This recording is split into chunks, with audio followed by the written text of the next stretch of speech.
actually going to be a request from a friend of mine who's just getting into fishing. We were talking about it, and he's been having some difficulty figuring out what kind of weights to use and when. So he asked me to do a video on it, and here we go. There's going to be a bunch of different weights in this video. I'll go over what they're used for, when to use them, and what weights to use. Let's jump in. Before we go into specifics on each type of group, I just want to give you guys a general overview what we're going to be looking at. So these are all the various types of weights I have in my tackle kit.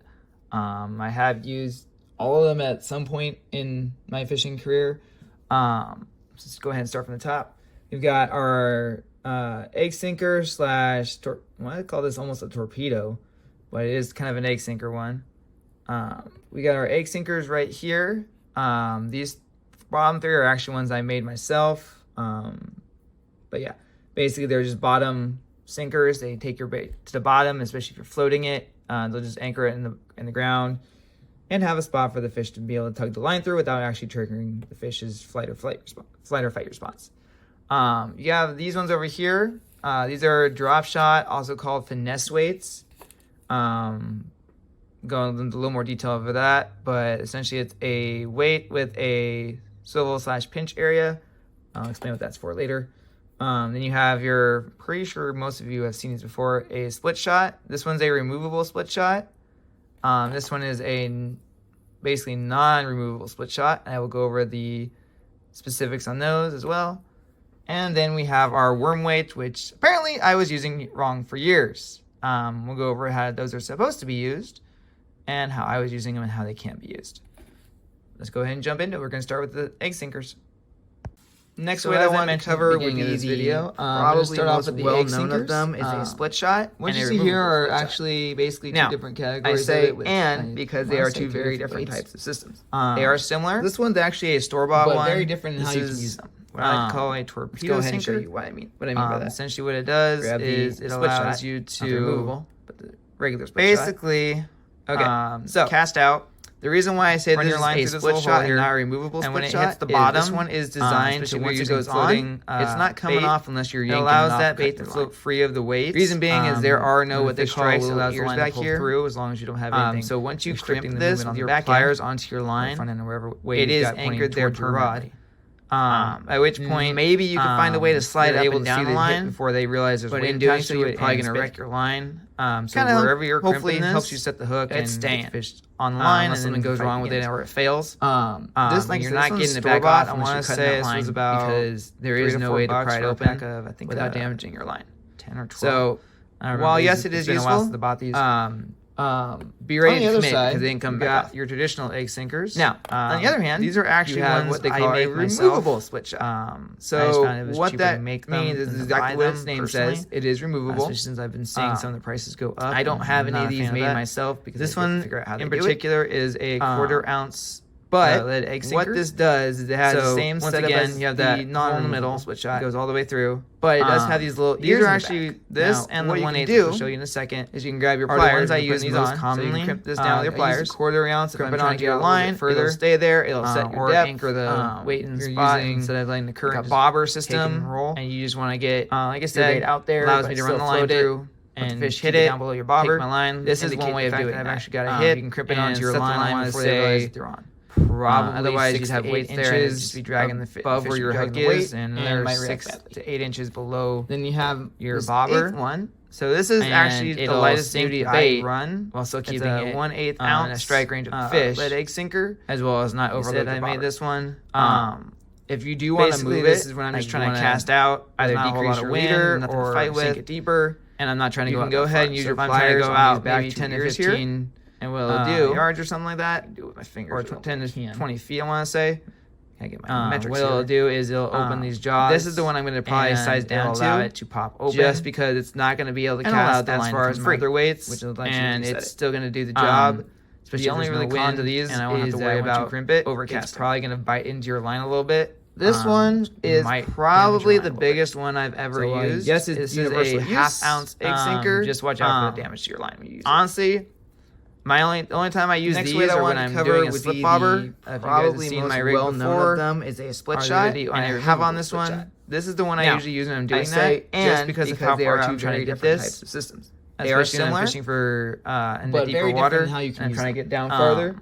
Let's go ahead and show you why. This one will literally cast me split shot, especially if you're out like by Big Bear area, out here in Southern California. Okay.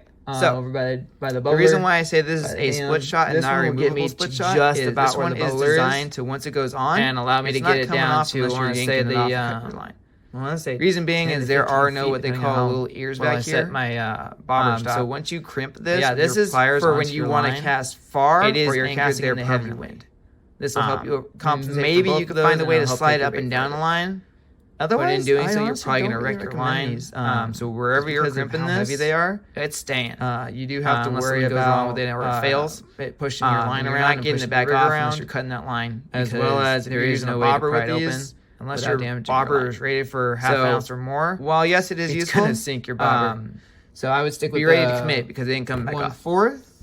Now, on the other hand, you have what they call a removable, smaller, and they'll still do the same job. What that means is exactly what its name says. It is removable. Pretty cheap way of doing this. I don't have any of these store-bought ones. Like I said, prices are going up a little bit. But personally, what this does is it has the same setup as the really useful and really easy to find. But it does have. We're gonna go over the finesse or drop shot weights next. As you can see in front of me, I've got 3 different types of drop shot weights. I'm still getting used to using these myself, but I can give you basically an overall view of how they work. So what this is, and these come in a whole bunch of different sizes and weights. What this is essentially a finesse weight. What you're doing is you're placing your line right in here. So this is a little, basically it's like a little pinch section. You would slide your line through that hole, pull up, and it'll anchor it on your line. Now, the most common use for this is the drop shot technique, which is where you have your main line tied to your leader or hooked into your leader, and then you have a hook in the middle or 2 hooks on your line, rigged up with plastics or whatever bait you want to use, leading down to this. And when you cast out, this is going to sit on the bottom. So it's either going to sit flat, or if you want to hold it like this and just drag it along. The purpose of it is to simulate the bait, bait's movement, and keep your bait active. So this is a more active fishing technique. You can do what they call dead sticking, which is where you cast it out and just either hold it or stand really close and let the water do the work. But the most common way of doing it is to slowly, and I do mean slowly, reel this back to you and drag it along the bottom. So especially if you're using, like, I want to say, plastic minnows, mice tails, powerworms, or anything like that, or nightcrawler, and you drag this back slowly, it's going to imitate the trout's prey, which is like shad, worms, any of that kind of stuff, and it's supposed to entice it to strike. As you can see, this is a kind of a larger one. I'm not really sure off the top of my head what size this is. I'd have to look it up again. But this is one of my heavier ones. I don't use this very often just because I don't need to go out that far. This I want to say is a 1/16, I want to say. 1/16 or 1/8. I'm not really sure off the top of my head. But these are the ones I use most commonly just because I'm not trying to cast all the way out into the lake. I mean, if I want to do that, I'd grab my larger one here. But this will still give you the weight to get out there and still drag it along and do all the same functions while not overloading your line with the weight. This one's a newer one I picked up. I'm looking forward to trying this soon. This is a, I want to say like a bell or a torpedo shape almost. But it is the same exact purpose. It's going to drag it along. And this one's probably more suited for sitting still, to be honest, based on its shape. It's got that flat bottom there. So I want to say this is mainly made to drag along this way and then sit, which might be an interesting technique to try. But yeah, so these are your drop shot or finesse weights. On to the weight that I have been using wrong for 6 years and still catching fish with. These are actually called worm weights. So when I first started buying them, I thought they were meant to just rig up night crawlers. Come to find out 6 years later, I've been using them wrong the entire time, but they still work that way.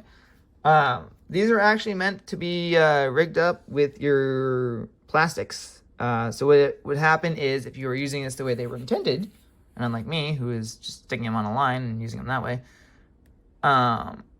if you're using them as intended, from what I've seen, the most common way to use these is to slide these on your line, stick a toothpick in this bottom hole here, and wiggle it back and forth until the tip snaps off, holding it against your line. Slide it down to the eye of your hook, the nose of your lure, and basically flip up and down through the water. I want to say either the Texas or the Carolina rig is the one I've been seeing most of the results for these with. But yeah, that's the way the worm weight is supposed to be used. The second way of using it, which is how I've been using it, is very similar to the egg weights, or basically your egg weights right here. Use them the same exact way. It actually has been working for me for years. I've caught a ton of fish that way.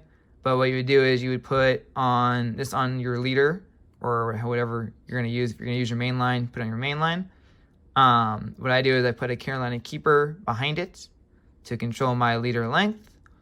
And then I just cast it out the same way I would the egg sinker. It actually works really well. Like I said, not its intended purpose, but hey, what the heck? Why not? But yeah, so that's what these are for. And these come in anywhere from like 1/16 to a half ounce, which I've never gone up to. Highest I've used with these is Highest I've used with these was a 1/4 ounce, and it works just fine. It gets out the same exact distance. Just has a little more versatility with how you can use it, I guess. But that's about it. As you guys can see, there is a ton of different weights out there. The vast majority of what you're going to run into is lead, just because it's cheap, cost effective, and it's really easy to find because most of the tackle retailers, both small businesses and big retail chains like Bass Pro Shop and Turner's, will carry these. I know there's a small tackle shop, I don't remember where exactly, but it's B&H Tackle. I got turned on to that by Sea Spanker Outdoors, Rob over on his channel. But just basically like Big Five, all those different tackle shops will carry lead sinkers in a ton of different sizes. Honestly, I would recommend if you're going to be doing a lot of bait and weight, go with your egg sinkers.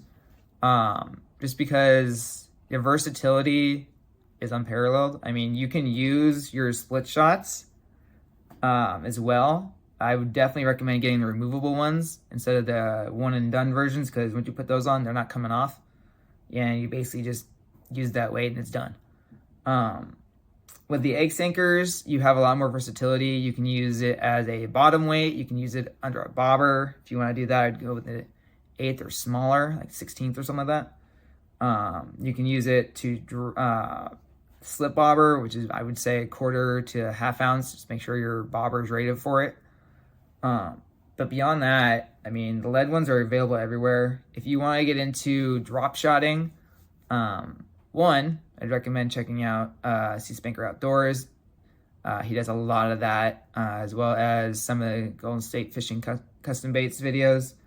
Those guys have been mentoring me a lot, and they've taught me a lot, and I've been tailoring my technique to that as I get more into jigging and drop shotting. But it is fun. It's just, it's a patience game. You're going to find those in the tackle shops as well. A lot of times they're going to be a lot more expensive than your regular sinkers, just because they're finesse weights, and there's a lot more that goes into making them with the swivel and the ability to drag along the bottom and the way it attaches to your line. It is a slightly more expensive weight, but if you're looking to get into more active fishing, there you go. With the worm weights, like I said, those are meant to be used with a plastic where you're bouncing it along the bottom to kind of help your bait get down there and keep it up and down. I didn't even know that for the first 6 years I fished. I used it as an egg sinker because I figured, hey, worm weight, it means night crawler, right? So turns out you can fish them that way too. But what I would recommend is make sure you have a varied set of weights in your tackle kit. You never know what you're going to need or when you're going to need it. I have varied it up from drop shot to egg sinker to worm weight to a removable split shot as well. Like when I'm deciding to switch it up and go after bluegill or whatever, because the trout aren't biting and the other ones are more fun to chase anyway. or I'm pretty sure I'm saying that species wrong. If I am, correct me. I don't mind. I'm trying to learn more about them anyway. But yeah, I would definitely recommend having a split shot and the egg sinkers in your tackle kit if you're looking to do bait and weight, and the drop shot weights if you're looking to do drop shotting and get into more active fishing. Beyond that, guys, don't have much else for you in this video. If you have any comments or questions, go ahead and leave them in the section below. Love hearing from you guys. Beyond that, tight knots and tight lines. Till next time.